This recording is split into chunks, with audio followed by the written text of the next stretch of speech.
21번에 세금 8분 정도 드리겠습니다.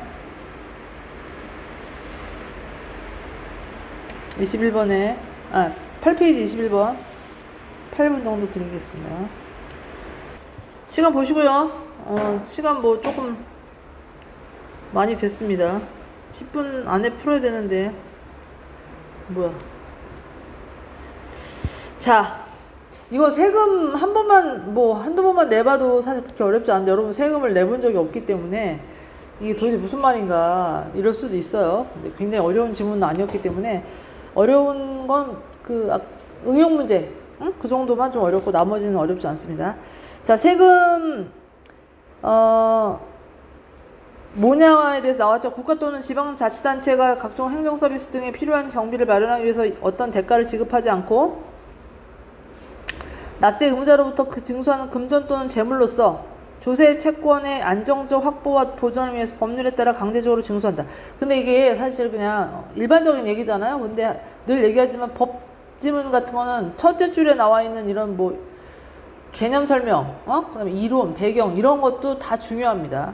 여기 따지고 보면 다 중요해. 예를 들어서 금전 또는 재물이니까 돈으로 내도 되고, 아니면 물건 같은 걸로 바칠 수도 있어요. 예를 들어서 만약에 내가 세금을 안 내고 탈세하고 도망다니고 그럼 어떻게 해요? 우리 집 와가지고 다 이런데 딱지 붙이잖아. 그러니까 재물로도 할 수 있고,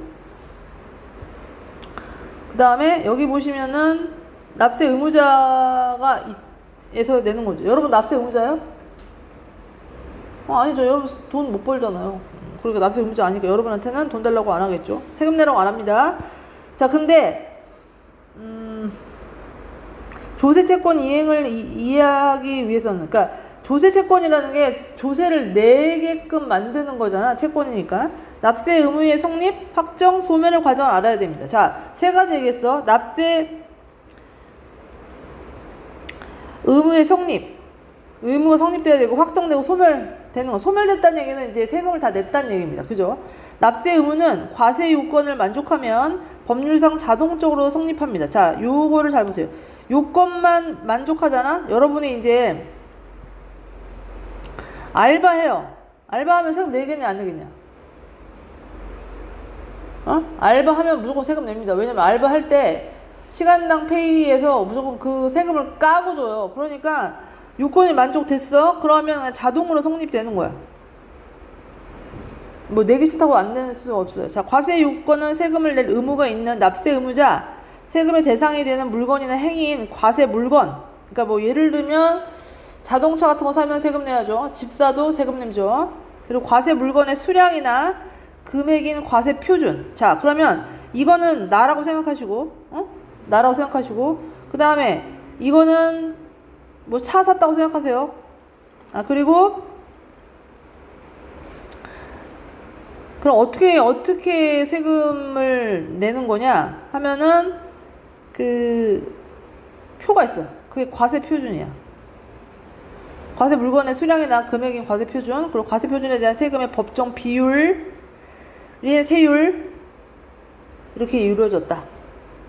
납세 의무의 성립 시기는 세금별로 다른데 보통 1년 단위라고 생각하시면 됩니다. 소득세는 1년에 한 번을 냅니다.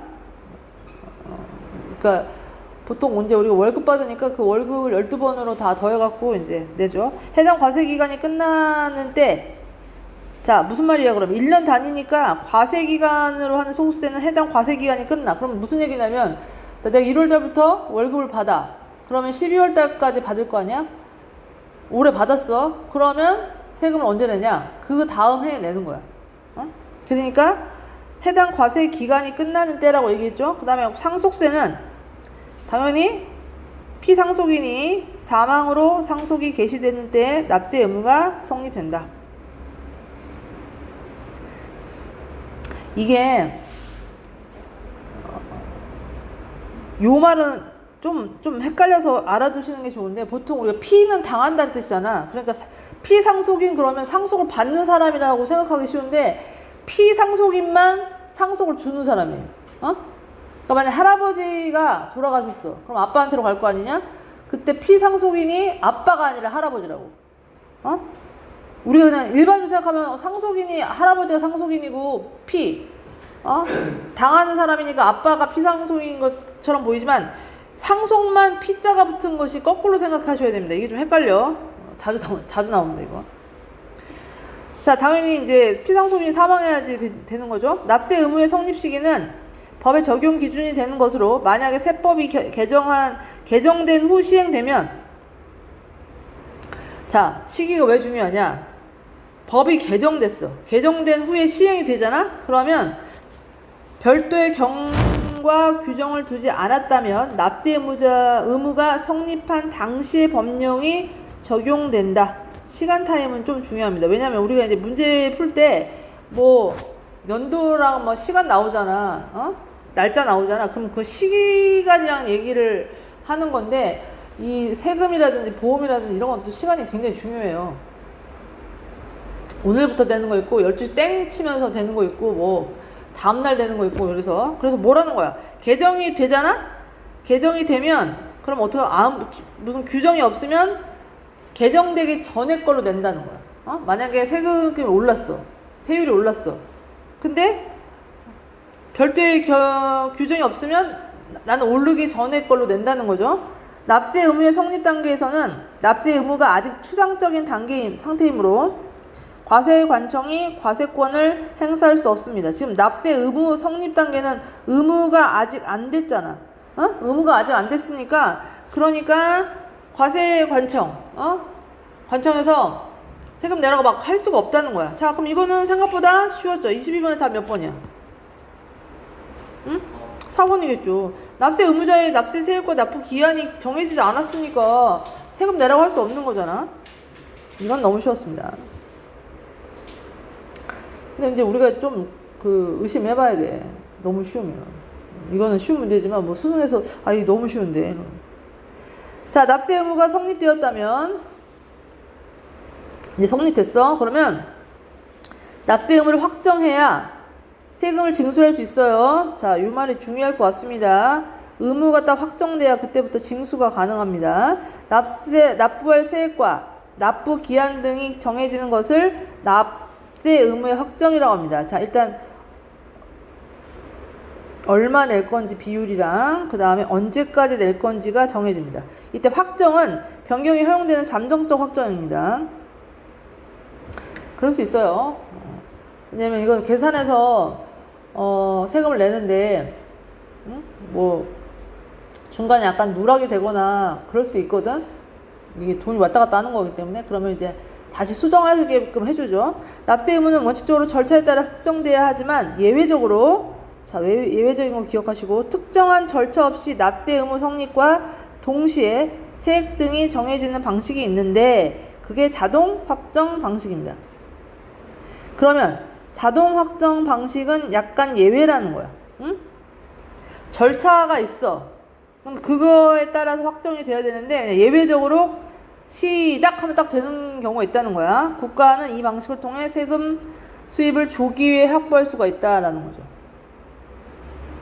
빨리 되니까 뭐 그런 뜻인 것 같아요. 자, 근데 그럼 여기 자동 확정 방식이 있고 절차에 따른 확정 방식이 있다 그랬잖아. 그럼 절차에 따른 확정 방식이 이렇게 두 개인데, 그러니까 얘랑 이렇게 된 거잖아, 그지? 근데 여기에 다시 두 가지가 있어요. 하나가 뭐냐면 신고 납세 방식이 있고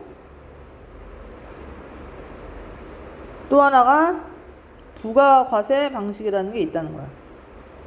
이거 잘 보셔야 돼요. 자, 자동이랑 절차에 따라 자동 확정은 그냥 확정되는 거야.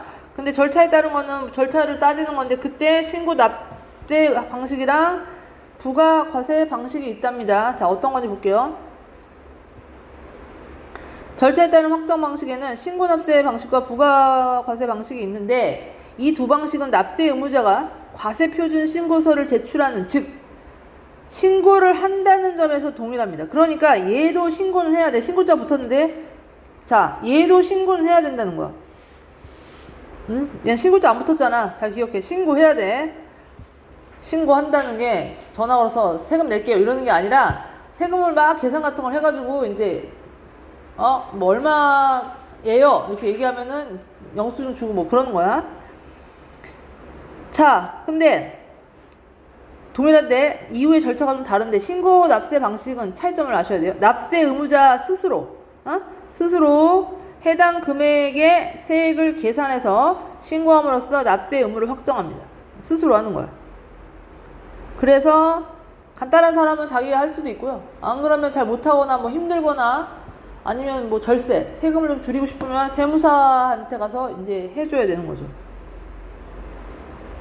프리랜서, 개인사업자의 소득세 신고가 대표적이다. 지가 스스로 하는 겁니다. 이 방식은 납세 의무자 스스로 납세 의무를 확정하기 때문에 국민의 재정권 행사라는 측면에서 본다면 다른 방식보다 더 민주적이다.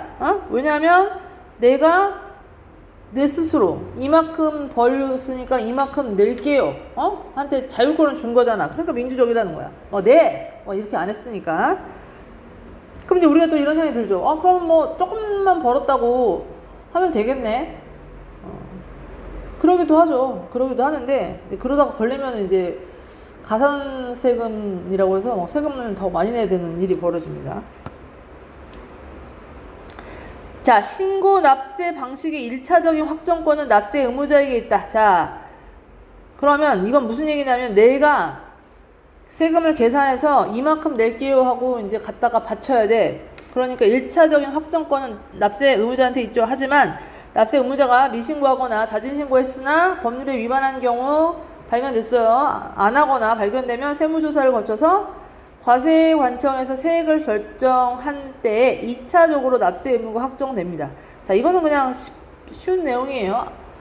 먼저 하라고 했는데 안 하거나 아니면 뭐 잘못하면 여기서 다시 한다는 거죠. 그리고 1차적인 것은 당연히 효력을 상실하겠죠. 자, 어렵지 않고. 부가가세 방식은 그럼 어떻게 하는 거냐? 납세 의무 확정권을 관세관청에만 부여하는 겁니다. 자, 그럼 이제 우리가 늘 얘기하는 거지만 두 개를 비교할 때 첫 번째 거는 가볍게 읽으면서 내용 파악을 하시고 두 번째 거는 첫 번째 거는 비교하셔야 돼요. 자, 얘는 아까 뭐였냐면 그 납부 의무자가 하는 거랬어. 의무자가 하는 건데 부가과세는 납부 의무자가 아무것도 할 수 없어. 아무것도 할 수 없고 그냥 과세관청에서만 할 수 있어요. 납세 의무자의 신고를 토대로 이상이 없으면 과세관청이 확정합니다. 자, 아까 얘기했습니다. 신고 들어간다 그랬어. 근데 차이가 뭐냐면 얘는 신고만 하면 일단 확정이 돼요. 확정이 돼. 그래서 1차 확정권이 되니까. 근데 만약에 문제가 발생하면 2차가 돼서 이제 그때 바뀌겠지만 일단 얘는 신고가 확정이 되지만 얘는 신고를 해도 과세관청이 확정을 해준다는 게 차이가 있죠. 만약에 신고에 탈루의 정황이 발견되면 탈루는 세금을 적게 내려고 불법으로 하는 겁니다. 과세관청이 추가조사해서 세액을 확정합니다. 이 방식에서 납세 의무자의 신고는 협력 의무로서의 확정 효력을 가지지 못한다. 이런 걸 놓치면 안 된다.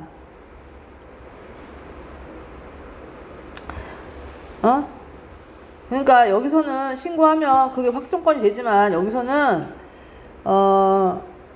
신고했다고 해서 그 신고로서 딱 끝나는 게 아니야. 그거를 다시 감사해서 전혀 문제가 없다라는 도장을 받아야 그때 확정이 된다는 얘기야. 과세관청은 세액을 결정해서 납세 의무자의 통지를 하고요. 그 납세 고지서가 납세 의무자에 도달했을 때, 자, 이런 것도 놓치면 안 돼. 자, 고지서가 도달을 하면, 얘가 도달을 하면, 고지서가 도달을 하면, 그때부터 확정 효력이 발생합니다. 그래서 왜 이런 거 많이 받지? 그거 안 받으려고. 집에 없고. 그런 거 받잖아. 그리고 이제 뭐 중요한 거는 이제 우편으로 온단 말이야. 우체부가 와가지고. 안 받아. 계속 반송하고 그러는 게 이거야. 도달했다고 봤을 때 그때부터 시작하는 거니까요. 자, 증여세, 상속세는 탈루의 위험이 높기 때문에 이 방식으로 납세 의무를 확정한다. 그러면 부가과세 방식의 대표적인 것은 증여세와 상속세입니다. 그죠? 이거는 스스로 알아서 내라고 하면 은행으로 왔다 갔다 하지 않고 막 돈 꾸러미로 왔다 갔다 하면서 조금밖에 안 낼 수 있잖아요. 그러니까 그렇게 한다는 거예요. 그런데 신고 의무가 있는 납세 의무 확정 방식에서 신고해야 될 세액보다 적게 신고하잖아? 그러면 수정 신고를 해서 이를 바로 잡으면 된다는 거야. 자, 내가 조금, 그러니까 처음에 할 때 완벽하게 안 해도 되는 거야. 일단 좀 많이 해도 되고 적게 해도 되는데 보통 누가 많이 하냐? 세금이 뭐 10만 원 낼 건데 100만 원 낼게요. 그런 사람 없기 때문에 10만 원 내야 되는데 그냥 한 3만 원만 이 정도만 이제 할 수 있어요. 왜냐면 바로 잡으면 돼. 그러면은 그거는 이제 죄가 아니야. 과세표준 신고서의 법정 신고 기한으로부터 2년이 지나기 전에, 자, 중요하죠. 2년 안에 일단 수정을 하면 과소신고 가산세를 감면받을 수 있습니다. 가산세가 뭐겠냐? 더 세금에 이자 같은 걸 붙이는 거죠. 그걸 이제 감면받을 수 있어요. 반대로 신고해야 될 세액보다 많이 신고했어. 그러고 싶어서 그런 건 아니겠지만 뭐 예를 들어서 신고했는데 그러고 나서 뭐 매출이 뭐 안 돼가지고 뭐 계약이 막 어그러지고 막 그랬다 치면 과세 관청을 상대로 경정을 청구할 수 있어요. 경정은 뜻풀이 알아둬야겠죠. 경정은 그냥 여기 보시면 확정된 세액을 과세 관청에 변경하는 겁니다. 경정 청구는 수정 신고와 마찬가지로 원칙적으로 과세 표준 신고서를 법정 신고 기한까지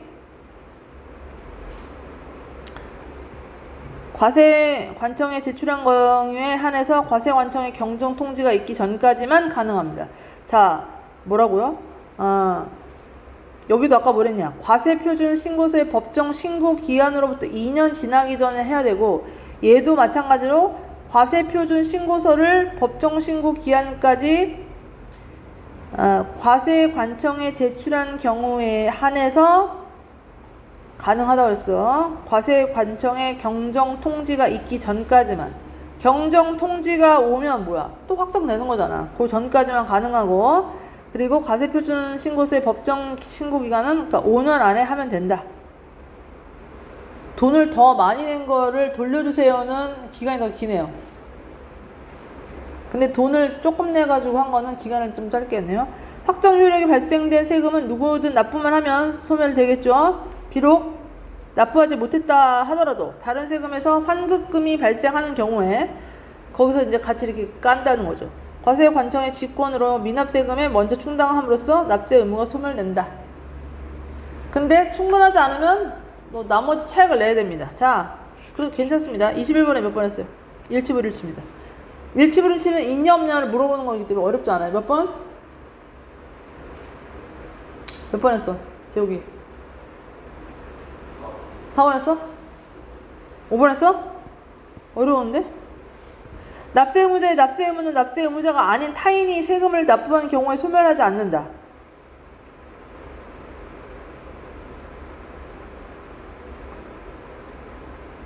맞아요? 만약에 내가 세금을 못 내고 있어. 그럴 일 없겠지만 여러분이 장관한 선생님 뭐하고 있는 거 세금도 안 내고 있어. 여러분이 나 대신 세금을 내줬어요. 그럼 나 감옥 가니?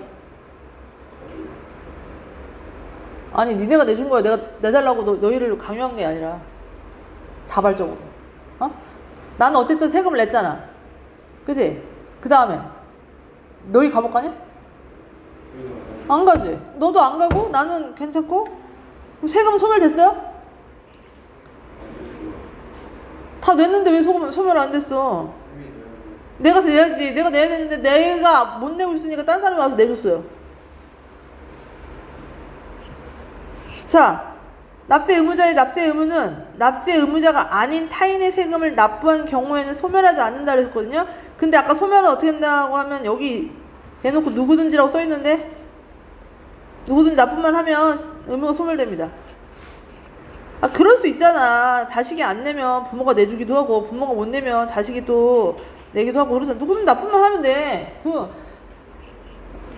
국가는 알바가 아니야. 그냥 세금만 들어오면 끝이야. 틀렸습니다. 5번. 국가는 납세 의무자에게 대가를 지급하고 그에 상응하게 세금을 징수해서 각종 행정 서비스의 경비로 사용한다. 내가 아까 뭐라 그랬어? 이 앞을 잘 읽으라 그랬어. 응? 각종 행정 서비스 등에 필요한 경비를 마련하기 위해서 어떤 대가를 지급하지 않고라고 되어 있습니다. 내가 뭘 혜택을 받았기 때문에 하는 게 아니라 무조건 내야 되는 거야. 아니에요. 이거 이상하다. 쉬운데 왜 이래? 증여세와 상속세는 납세 의무자가 탄로할 가능성이 완전 더 많죠? 틀렸고. 2번 세금의 대상이 되는 물건의 법정 비율을 과세 표준이라고 한다. 세액이라고 한다 그랬어. 과세 관청은 납세 의무자의 환급금을 미납 세금에 충당할 수 있다 그랬는데 아까 뭐라고 했어 마지막에 미납이 환급금이 발생한 경우에 관세관청의 직권으로 미납 세금을 먼저 충당하면 소멸할 수도 있다라고 했잖아. 탑 3번이에요. 어렵지 않죠? 22번 풀었고 23번. 자, 얘가 조금 어려웠을라나? 몇 번? 68번이네. 68%네. 자, 5번? 자, 볼까 그러면? 기억이 아까 자동 확정입니다. 그냥 시간이랑 얼마 낼지만 정해지면 바로 되는 거. 바로 되는 거. 자, 그리고 나머지 것들은 신고를 해야 되지만 부가과세는 신고했다고 해서 되는 건 아니고 검사 맡아야 됩니다. 검사 맡아야 돼. 자, 그러면 기억은 납세 의무가 성립할 때, 디귿은 납세 고지서가 납세 의무자에게 도달할 때 납세 의무의 확정 효력이 생긴다 그랬습니다. 일단 디귿은 맞고, 기억의 확정 효력은 언제 생겨요? 납세 의무가 성립되는 때인데 그 납세 의무가 성립이 언제 되냐 하면은 기간이랑 세액이 딱 정해지는 순간 납세 의무가 성립이 된다. 그럼 그냥 갖다 내면 되는 겁니다. 5번이 답입니다. 자, 일단 이런 것들은 이제 모두부터 없애시면 좋긴 한데, 자, 이 3번 봐봐. 니은하고 디귿은 모두 납세 의무자의 신고가 있다 그랬어. 협력 의무로서의 강제성이 없다는데, 강제성이 없는 건 디귿만 강제성이 없고 니은은 강제성이 있어요. 응?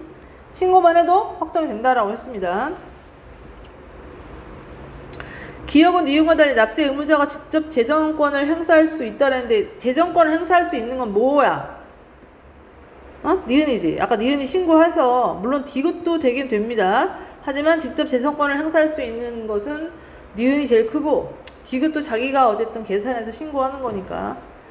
그 다음에 2번. 디귿은 니은과 달리 절차에 따라 납세 의무가 확정되기 때문에 더 민주적이라는 거는 니은이 훨씬 더 민주적이겠죠. 그죠? 아까 말했지만 니은이 가장 민주적입니다. 4번. 기억에 따라 납세 의무가 신고했으나 세액이 미달하게 신고하는 경우 미달 신고액은 니은으로 확정된다 그랬는데 신고하지 않습니다. 기억은. 그죠? 신고하지 않아요. 23번 답은 5번이다. 자, 그 다음에 24번. 얘가 이제 몇 프로냐면 55%. 그러니까 우리가 법문제 만나게 되면, 법지문 만나게 되면 이전 3점짜리 문제는 반드시 각오하셔야 됩니다. 이건 뭐 당연히 나올 수밖에 없죠. 몇 번 했어? 2번? 5번? 법이 좀 어렵나 보네요. 과학지문보다. 갑이 현재 땡땡 회사에서 프리랜서입니다. 그럼 프리랜서는 아까 뭐 어떻게 한다고 그랬어? 스스로 계산해서 신고한다고 그랬지. 근무 중입니다. 갑은 소득세를 납부하기 위해서 2023년 1월 1일부터 11월 30일까지 회사로부터 받은 소득을 계산해서, 지가 계산한 거겠죠? 과세표준 신고서를 작성하고 관청에 제출합니다. 이거만으로 벌써 확정이 된 건, 의무 확정이 된 거야. 그런데 다음날 갑은 회사로부터 받은 소득의 일부를 빠뜨리고 신고한 사실을 알게 됩니다. 그럼 그 당시에는 몰랐다는 거잖아. 응? 그 당시엔 몰랐고 알게 됩니다. 근데 알게 되면 어떻게 알았어? 나중에 그 정정기간에 정정하면 돼요. 수정. 그 다음에 얘는 갑얘기고 얘는 을얘기입니다. 을은 2024년 4월 30일에 피상속인으로 사망으로 상속이 개시돼서 재산을 물려받았어요. 을이 상속세를 계산해서 똑같이 계산했죠? 과세표준신고서를 작성해서 과세관청에 제출했습니다. 근데 이건 제출했다고 해서 되는 건 아니라 그랬어요. 제출하고 어떡하라고? 관청에서 검사 받고 맞다고 하면 그때가 확정이 된다 이렇게 얘기했어요. 자,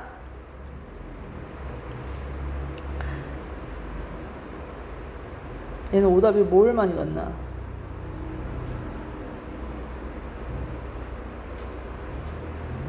자, 적절하지 않은 거 찾는 거죠.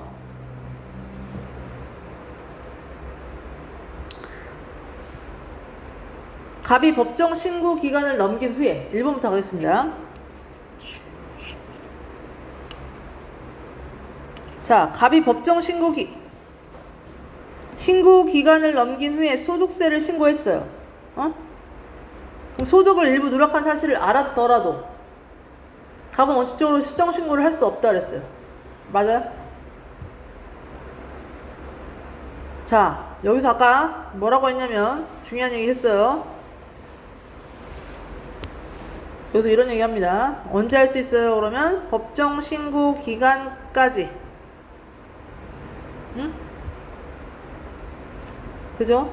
그리고 이거는 많이 했을 때, 적게 했을 때도 뭐라고 했냐면 법정 신고 기한으로부터 2년까지 이때까지만 할 수 있다 그랬어. 근데 일본에서 뭘 했냐? 소득을 법정 신고 기한을 넘긴 후라고 그랬습니다. 그러면 어쨌든 수정 신고는 할 수가 없어요. 맞죠? 응? 그 다음에 2번 을이 상속세를 신고할 때 신고해야 될 세액보다 적게 기재한 과세표준 신고서를 과세관청에 제출한 후 제출했어. 아는지 모르는지 수정 신고를 하지 않았으면 그럼 당연히 어떻게 해야 돼요? 그럼 가산세를 내야지. 가산세가 이제 더 붙여서 내는 거니까. 맞아요. 을이 신고해야 할 세액보다 많이 신고하고 과세관청에 납세고지서를 받았어요. 그러면 과세표준 신고서의 법정 신고기간으로부터 5년이었죠? 많이 내면 5년이고 적게 내면 2년이었어요. 맞는데? 그 다음에 갑과 을이 법정 신고 기간 내에 과세표준 신고서를 과세관청에 제출한 시점에는 갑과 달리 을은 납세 의무가 확정되지 않는다 그랬습니다. 아까 얘기했어요. 제일 중요한 것 중에 하나, 을은 검사를 받고 관청에서 됐다라고 얘기해야지 그때 확정됩니다. 그럼 답이 5번이라는 얘기인데, 개정된 세법이 2024년 5월 1일에 시행이 되면서, 자, 얘가 지금 어떻게 된 거냐 하면 갑과 을이네요, 둘 다. 근데 지금 갑과 을이, 갑은 2023년도 1월 거부터 말일 거 11월 31일까지를 2024년에 낼 거고, 을은 4월 3일날 사망했으니까 그 뒤에 내겠지. 근데 5월 1일 시행되면서 세법이 5월 1일 개정됐어. 별도의 결과 규정을 두지 않으면 아까 어떡한다고? 갑과 을은 개정 이후에 세법을 적용하는 게 아니라 이전 걸 해야 된다 그랬잖아. 응? 굉장히 어려운 거 아니네. 5번 답이네. 근데 이렇게 많이 틀렸지? 25번 답은 1번입니다. 자, 그 다음에 자, 이제 과학지문 해보겠습니다. 과학지문. 네, 늦게 오셨잖아요. 아, 네. 힘들어요? 이까지 거? 잠깐 쉴게요. 아, 뭘 드셔? 아침부터 비문학하는 그래요? 아침부터 비문학이 너무 힘들어요? 그럼 뭐 문학은 안 힘들고 뭐 문법은 안 힘드나? 문학은 별로 이제 올 거야, 이제. 38번부터 42번까지인데 얘는 좀 어려운데 뭐 또 이게 더 쉽다고 하는 학생은 또 쉬울 수도 있으니까. 얘도 한 암만 못해도 8, 9분은 드려야 될걸요? 자, 시작하겠습니다.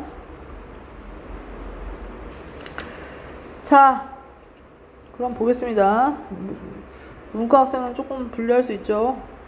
에너지 공급 분야의 혁신 기술 중 하나로 각광받고 있는 태양전지는 태양광 에너지를 전기 에너지로 변환하는 반도체 소자 또는 그들의 집합체라고 말한다. 그러면 일단 여기서 핵심은 태양전지죠. 자, 근데 이건 뭐 태양전지 가지고 전기에너지 만드는 거 맞겠죠? 현재 가장 많이 사용하고 있는 태양전지인 실리콘 태양전지는 무기반도체 소재로 만들어진 것으로 광전 변화 효율이 높고 사용 수명이 길고, 자, 이런 것들은 장점. 그리고 얘는 무기반도체로 되어 있답니다. 근데 가격이 비싼 거, 가공성이 떨어지는 거, 이게 단점이죠. 비싼 거는 치명적 단점이고요. 가공성도 떨어진다고 했어. 유기물질을 재료로 사용하는 유기태양전지. 자, 그러면 실리콘은 무기 반도체였는데 이거는 이제 유기 물질이래요. 저렴하고 가공성이 뛰어나요. 자, 앞에 거하고 반대야. 광전 변화 효율이 낮고 사용 수명이 짧아요. 자, 그럼 완전 반대네요. 유기 태양 전지는 싸긴 싼데 효율이 떨어지고, 실리콘 태양 전지는 좋긴 좋은데 비싸고.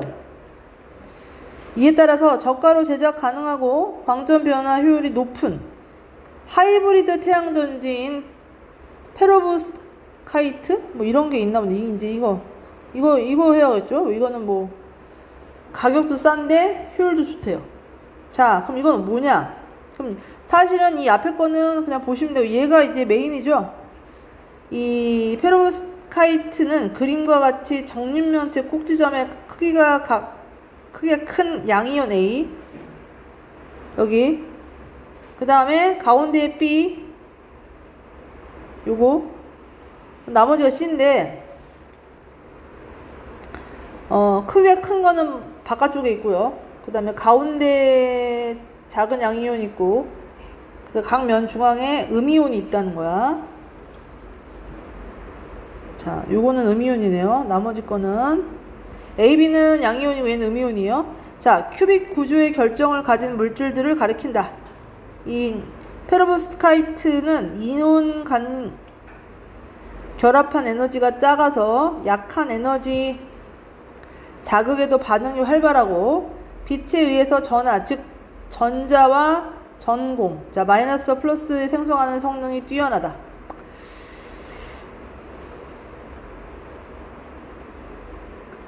자, 이게 이제 이유가 이거죠. 이온 간 결합 에너지가 작다. 이게 원인이 되겠습니다. 그래서 에너지 조금만 줘도 된다.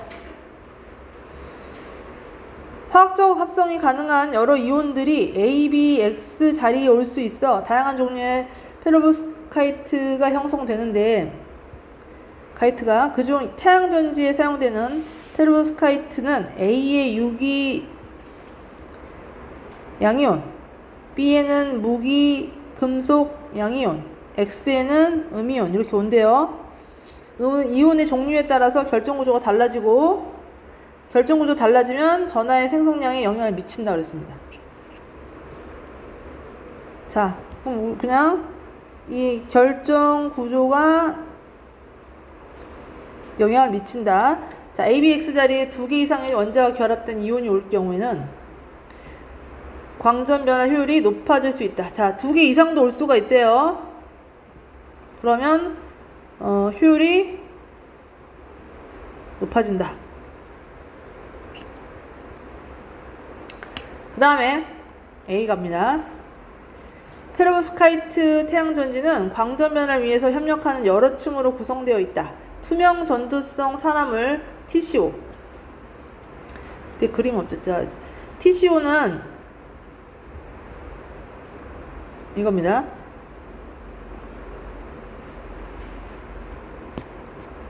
근데 이 그림이 있었죠. 요거가 있는데 요거 있어요. 일단 나와 있진 않네요. 자, 페로브스카이트의 태양전지 전면 전극 역할을 하는 것으로 전면 전극 역할을 합니다. 전류가 잘 흐르고 빛이 잘 투과하는 산화물 유리기판을 사용한다. 보통 유리기판을 사용한다 그랬습니다. 얘는 전면 전극 역할을 한답니다. 그냥 기억해 두시고, 전자 수송층은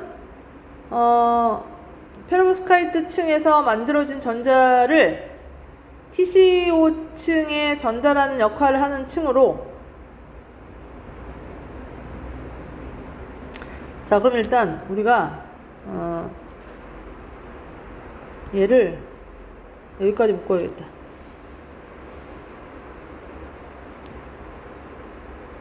두 번째는 전자 수용층입니다. 그죠? 페로브스카이트 층에서 만들어진 전자를 TCO 층에 전달하는 역할을 하는 층으로 두 층이 직접적인 접촉을 막아 광전 변화 효율을 높인다 그랬어요. 그럼 우리가 그냥 생각할 때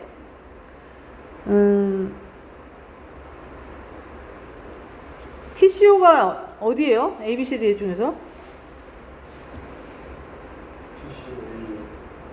여기 왜냐면 여기에 겉에 있다고 했으니까 여기일 거고, 그 다음에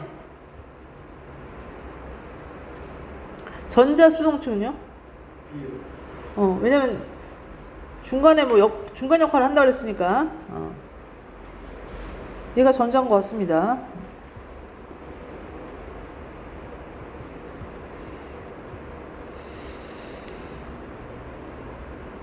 자, 전자 수송층에는 무기 반도체 금속 산화물인 이산화 타이타늄이 사용되고 있고, 이 정도.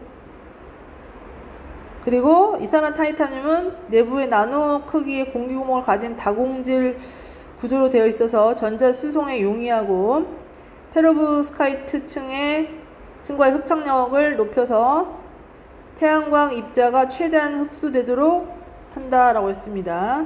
태양광이 TCO층과 전자 수송층을 지나 중심부인 페로브스카이트 층이라고 했으니까 이제 얘도 묶을 건데, 그럼 얘는 이제 뭐가 되는 거야? C인가? C, C가 되겠죠. C가 되어야지만 될 것 같은데요.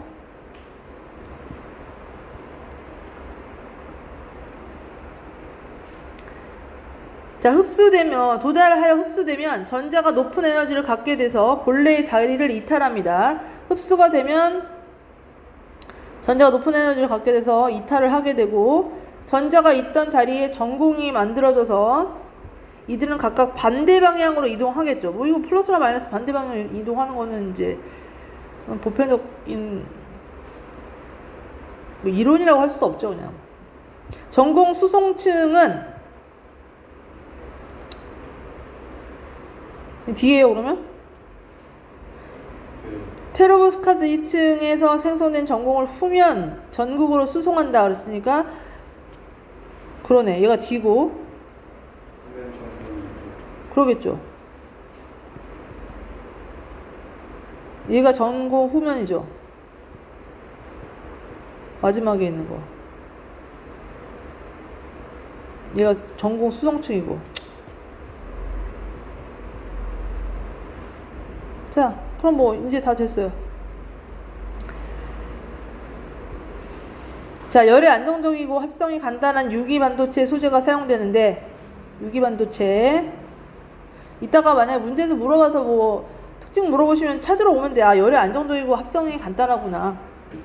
자, 이를 전도성을 높이고 전공의 효율성을 쪽으로 이동할 수 있도록 하기 위해서인데, 후면 전극은 전기화학적으로 안정적인 금이나 알루미늄 등으로 만들어 광전 변화 효율을 높인다. 자, 페로브스카이트 층에서 생성된 전자와 전공은 각각의 수송층을 통해서 양쪽 전극에 도달하고, 이에 따라서 음극에서 양극으로의 전자 이동이, 음극에서 양극으로 전자 이동이, 그럼 전공은 반대란 얘기죠? 가능한 외부 회로가 형성되고 전류의 흐름이 가능해진다. 이제 그러면 전류가 흐른다, 이런 얘기고.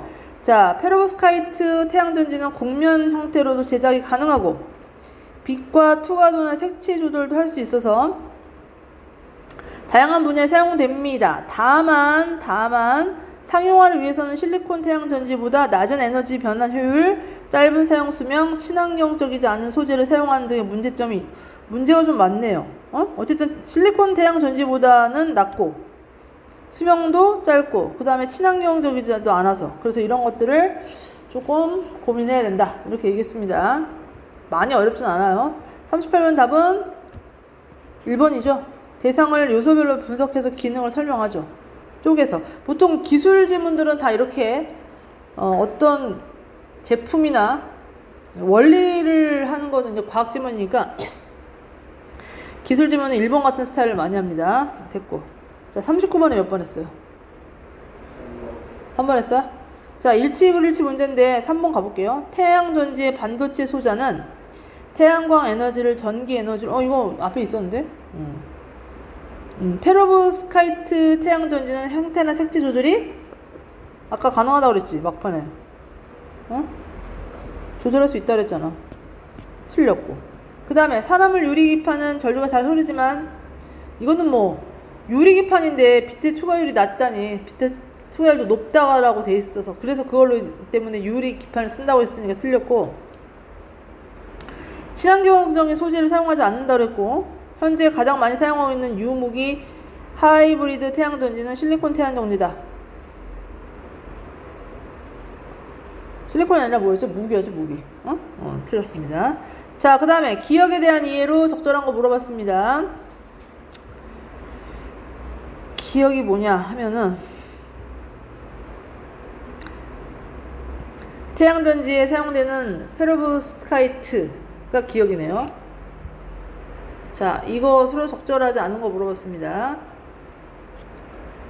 빛에 의해서 전하를 생성하는 성능이 뛰어나다. 몇 번 했니?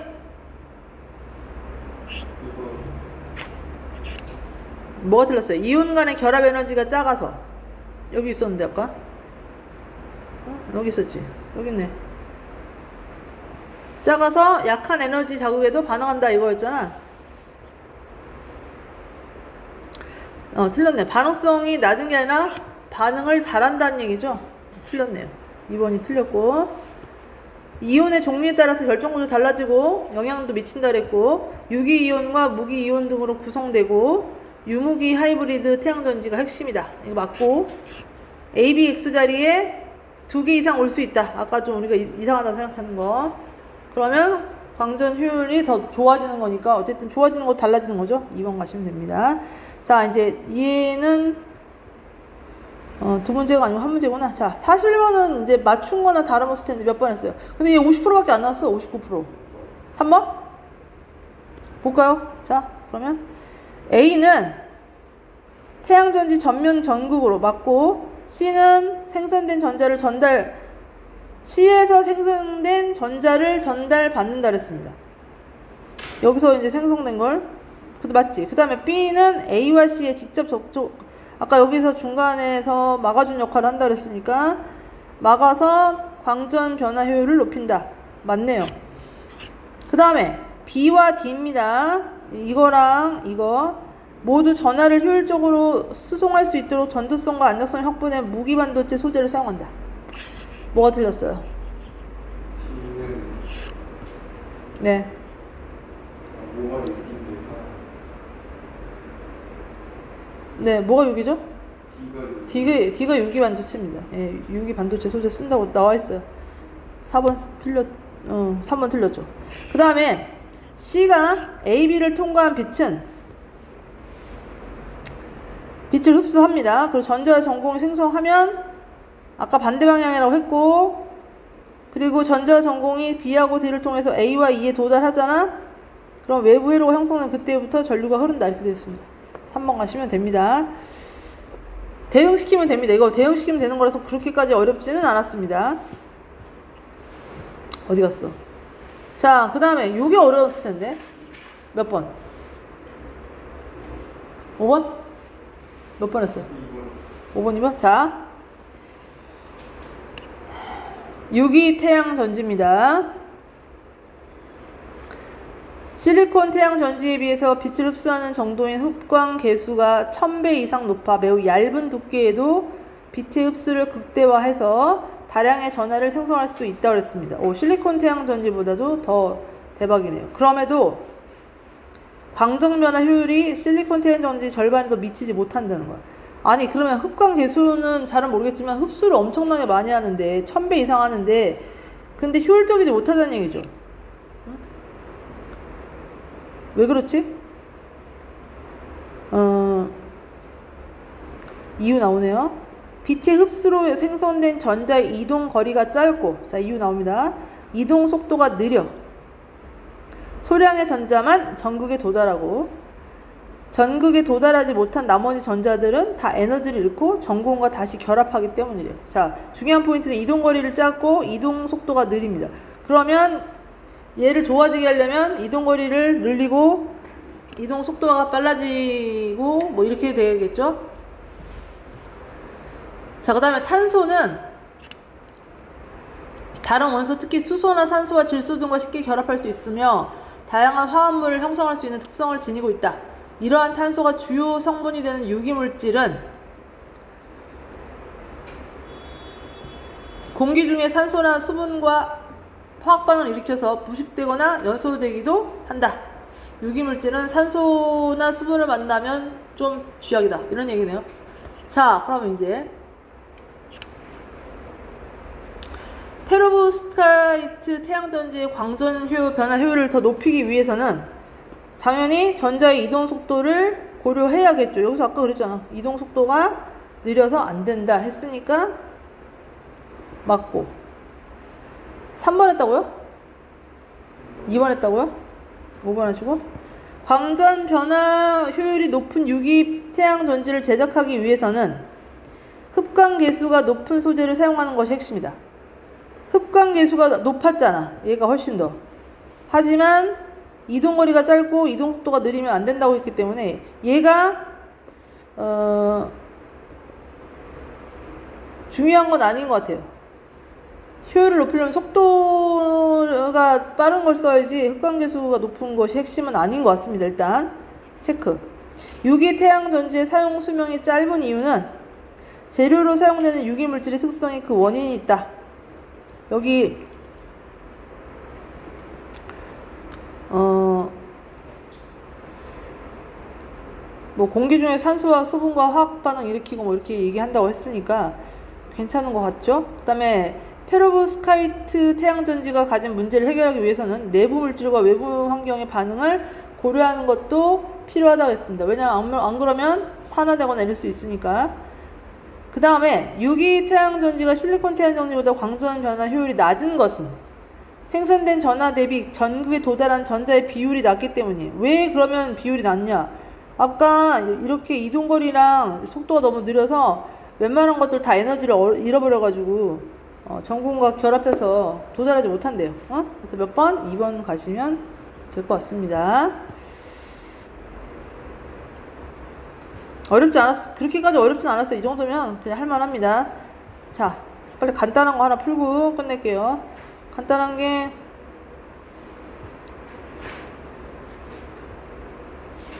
이게 제일 간단합니다. 26번부터 28번까지가 소설이거든요. 그냥 쭉 읽고 하시면 되기 때문에 한 6분 안에 풀어보는 걸 목표로 합시다. 6분.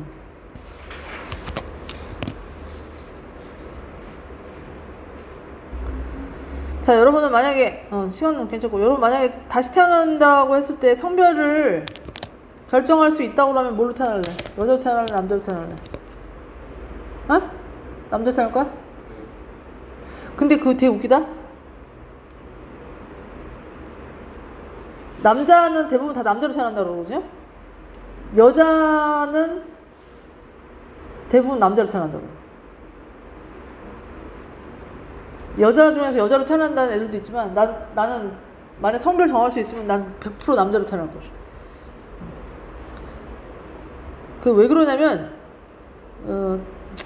지금 많이 좋아졌지만 이 땅의 여자들이 좀 남자보다 약간 불평등한 게 있어요. 여러분 남자라서 또 모를 수도 있는데 그런 게 있어서 나는 만약에 다시 태어나면 다 여자로 태어나고 싶은 마음이 별로 없어요. 다 남자로 태어났으면 좋겠어요. 자, 여기 어머님도 여기 엄마도 보면 되게 고통스러운 삶을 살았던데, 자 이제 여기서 중요한 건 이겁니다. 시점이 어떻게 됩니까 이거? 나 나오니 안 나오니? 1인칭이죠. 주인공이냐 관찰자냐 이제 이게 중요한데 주인공이야 관찰자야? 주인공이야. 자 그럼 답 몇 번이야? 자, 특정 인물의 시선이야. 요게 나야.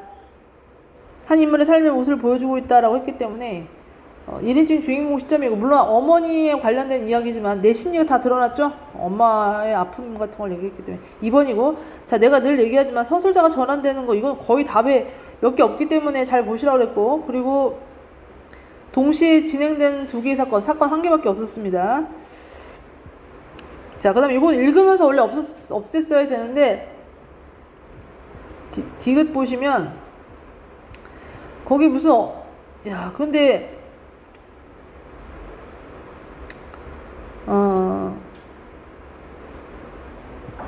말로 형언할 수 없는 어떤 어머니 냄새가 솔솔 풍기기 시작했다고 하면서 그 어머니 냄새가 지금 장난 아니야. 어? 와, 뭐 어떻게 이런 걸 쓰라고 얘기할 수가 있어요. 자, 그래서 어쨌든 그런데, 뭐 옛날엔 몰랐는데, 그리고 옛날엔 그런 냄새가 되게 좋았는데, 그런 생각이 드는 거죠. 어머니 냄새가 좋은지 나쁜지 판단하기 어려워하는 나의 모습. 나쁜지 판단하기 어렵다고 볼 수는 없고요. 그냥, 전에는 잘 몰랐는데, 나이 들고 보니까 엄마한테서 그런 냄새가 나고 있었다. 뭐 이런 뜻으로 보시면 되고, 그 다음에, 요것도 몇 번 하시면 되냐면, 몇 번인가요? 28번에. 2번이죠. 어머니의 삶을 궁핍과 땀과 희생과 인종으로 보는 것에는 어머니의 인생을 부정적으로 여기는 나의 모습. 부정적이라고 볼 수는 없습니다. 이건 어머니에 대한 아픔이 있어요. 근데 또 아내에 대한 것 때문에. 그래서 2번 가시면 되겠습니다. 됐어? 몇 번 했니?